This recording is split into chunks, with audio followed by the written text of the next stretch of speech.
ဝန်ထမ်းတယောက်ကလာကလည်းတော်တင်ရတယ်လှုပ်လာလည်းနှစ်ပေါင်းမနေတော့ဒါပေမဲ့လက်ထဲမှာပတ်ဆက်မဲရမစုမြူတခြားအဖက်တင်တာလည်းမရှိဘူးဘယ်လို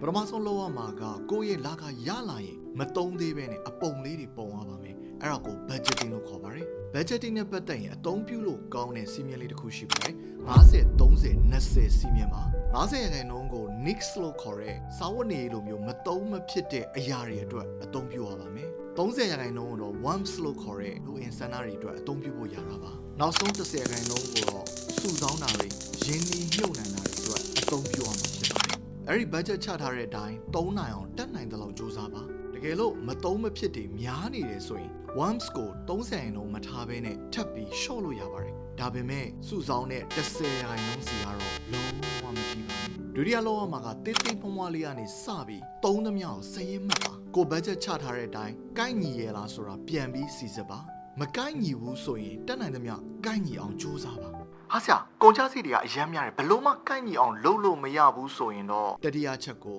ဆက်လုပ်ရပါတော့မယ်အဲ့ဒါကအပူဝင်ငွေတွေကိုရှာပါကိုတက်နိုင်တဲ့နီလန်းနေနဲ့အပူဝင်ငွေတွေကိုတက်နိုင်တဲ့လောက်ရှာပါနောက်ဆုံးအရေးကြီးတာတခုကဒီအဆင့်တွေကိုဇွဲရှိရှိနဲ့ဒီဇိုင်းမမတ်လုပ်သွားဖို့ဖြစ်ပါတယ်ကောက်ရုံးမီလို့ပဲလုပ်နေရင်တော့ဒုံရင်ကဒုံရင်ပဲဖြစ်နေမှာပါအခွင့်အရေးပြန်ဆုံးကြပါသေးတယ်ကျွန်တော်ဒေါက်တာဟင်းတို့ပါ